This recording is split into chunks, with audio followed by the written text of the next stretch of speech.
So मैले decide गरेँ कि बरु म एउटा कुनै ऱ्यान्डमली एउटा रोब्लक्सको कुनै ऱ्यान्डम चेस गेममा जान्छु। अब चेस आइल्यान्ड्स भन्ने खोइ कस्तो छ भनेर एकपल्ट चेक गर्न छ मलाई बरु। ओके, सो लाइक एकदम ठुलो खालको छ।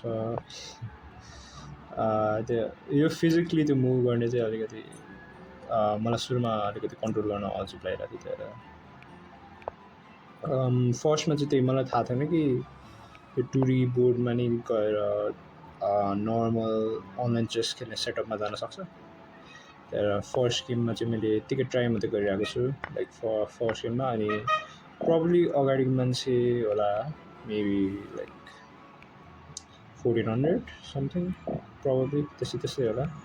यो क्वेसन मार्क खालकोमा छ अहिले। अनि यो सर्भर प्रब्ली साथीहरूसँग खेल्न त जस्तो मैले अहिले यहाँ खेल्न चलाउन अलिक गाह्रो भइरहेको थियो। त्यही भएर त्यो पिसको नजिकै जानुपर्ने खालको रहेछ सिस्टम चाहिँ। त्यो 3Dमा खेलिरहेको छ भने चाहिँ 3Dमा खेल्न अलिक मजा चाहिँ आउँछ, तर खेल्न कम्पेरिटिभली 2D भन्दा चाहिँ फिजिकली त्यहीँसम्मै हिँड्नुपर्ने चाहिँ त्यो चाहिँ मलाई मन पऱ्यो त्यो चाहिँ।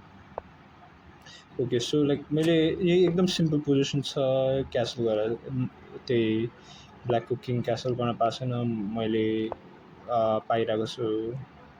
अब like night D2 F3 bishop त्यहाँ त्यता जाने सिम्पल मुभ्सहरू खेल्यो भने मैले राम्रै एडभान्टेज पाउँछु।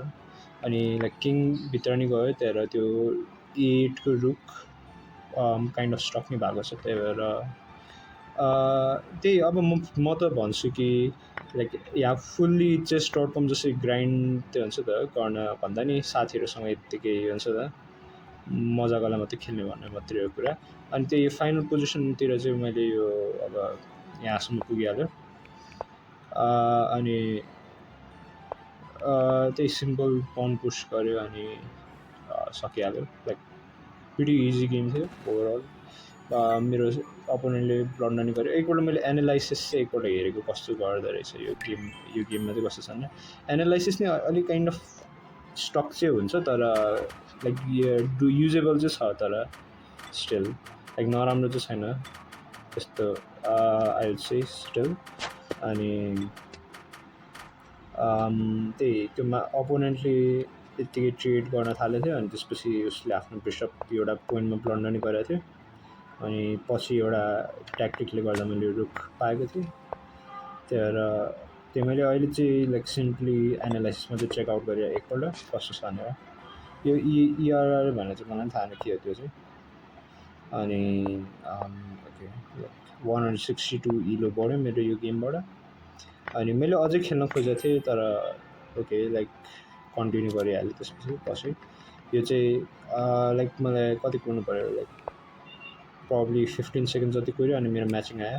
अब चाहिँ मैले 2Dमै खेलेको, 2Dमा झन् हेर्न नि सजिलो हुन्छ भनेर मैले सोचेँ कि बरु लाइक त्यही सिम्पल रन्डम मात्रै खेल्छु भनेर। अनि मेरो अपोनेन्टले नाइट C6 खेल्यो। अनि यहाँ मैले जुबा वालन गएँ। अनि त्यो मेरो अपोनेन्टले पन स्टार्टिङमा दिइहाल्यो। त्यहाँबाट लाइक मैले पन अप स्टार्टिङमै पाएँ मैले। अनि त्यसपछि अब मेरो अपोनेन्ट सोची चाहिँ रहेको छ, तर उसले यहाँ अलिकति राम्रो मुभ चाहिँ खेलेन G5। अब त्यो चाहिँ ओभर कमिटमेन्ट नै हो।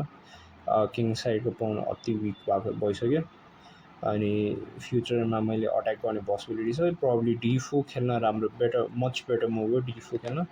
त्यसरी मेरो नाइट त्यसरी डिस्टेबलाइज भएर बिसप B4 चेक अनि छिटो डेभलप गर्ने पोसिबिलिटी हुन्थ्यो, तर मेरो अपोनेन्टले सिधै मलाई नाइटै दियो। अनि रुक अट्याक भइरहेको थियो, तर उसले F6 खेल्यो। अब F6 भन्दा नि नाइट F6 खेल्नुपर्ने बरु यो पोजिसनलाई नि, किनभने अब त्यही F6 G5 खेलिसक्यो। स्टार्टिङमै यस्तो नराम्रो ह्याड भइसक्यो। अनि मैले D5 पनलाई नि थ्रेट गरिरहेकै छु।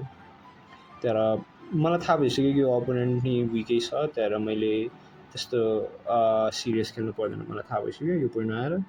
अनि उसले फेरि सोच्न थाल्यो यो 5 मिनटको गेम हो, त्यो इन्क्रिमेन्ट छैन। अनि उसले बिसप B4 खेल्यो, राम्रो ठिकै मुभ हो।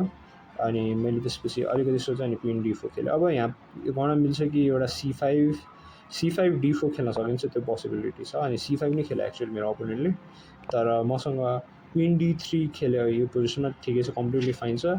अब मेरो अपोनेन्ट C4 गयो भने मेरो क्विन E3 चेक दिन प्लान हो।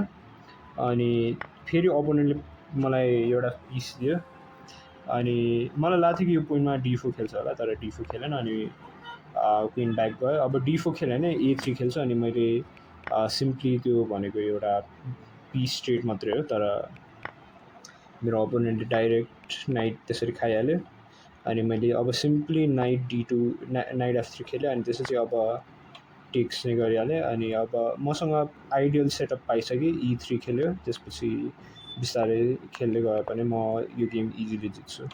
तर मैले E3 खेलिहालेँ फर्स्टमा मेरो F1 को बिसपलाई निकाल्न, त्यो क्विन A4 चेक आइहाल्यो भने मैले क्विन D2 खेल्न सक्छु, केही प्रब्लम हुँदैन त्यस्तोमा।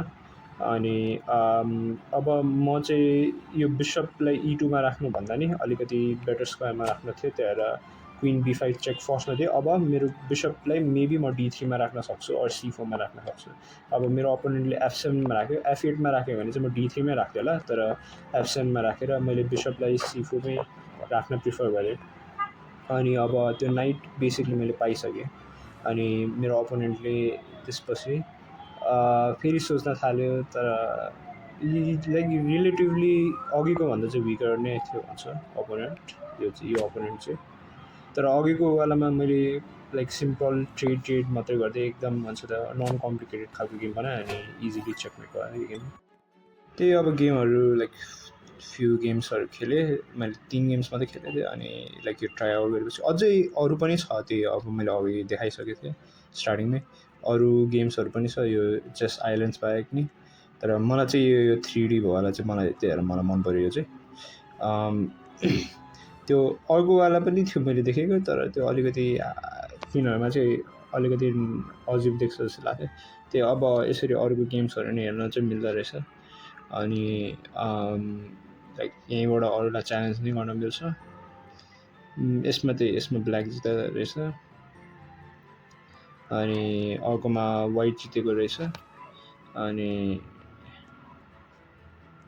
यसमा चाहिँ त्यसपछि यतिकै मैले आइल्यान्ड अलिकति घुमेँ अनि त्यसपछि अझै गेम खेल्न खोजेको थिएँ, तर 1 मिनट 6 सेकेन्ड भइसकेको थियो कुरै म्याच मेकिङको लागि। त्यही मैले अलिकति पजल्स खेल्न थालेँ अनि पजल्स चाहिँ लाइक रिलेटिभली सिम्पलै छ, त्यही भएर स्टार्टिङमा चाहिँ सिम्पल छ तर पछि गएर अलिअलि गाह्रो हुन्छ। त्यही अब म अझै फर्दर मोर डिस्कर्डको चेस अनि लाइक अब मैले अरू वेबसाइटहरू पनि देखाएको थिएँ बिसाइड lichess.com भनौँ न, जुनमा चाहिँ अलिकति केही डिफ्रेन्ट ट्विस्ट खालको छ चेसमा, त्यस्तो अलिअलि ट्राई आउट चाहिँ गर्छु मेबी लाइक साथीहरूसँग पनि भयो भने लाइक साथीहरूसँग। अनि फर्दर मोर अझै म चेस पार्क त्यो थापाथलीमा जाने अनि लाइक टुर्नामेन्टहरू जोइन गर्न चाहिँ ट्राई गरिरहेको छु एज मच एज पोसिबल। अहिले जस्तै यो विक मैले क्याप लिएको किनभने धेरै खेलिराख्यो भने त्यो टाउको दुख्छ भनेर मैले यो विक चाहिँ खेलेन। अब नेक्स्ट विक चाहिँ मेबी जान्छु होला म भनौँ लाइक एउटा टुर्नामेन्ट हुन लागेको छ, त्यो अर्को टुर्नामेन्टमा गएर प्रब्ली अलिकति रेकर्डिङ चाहिँ गर्नु अलिक गाह्रै पर्छ टुर्नामेन्टहरूमा, तर द्याट्स इट, लाइक आइआरएलहरू चाहिँ गर्छ।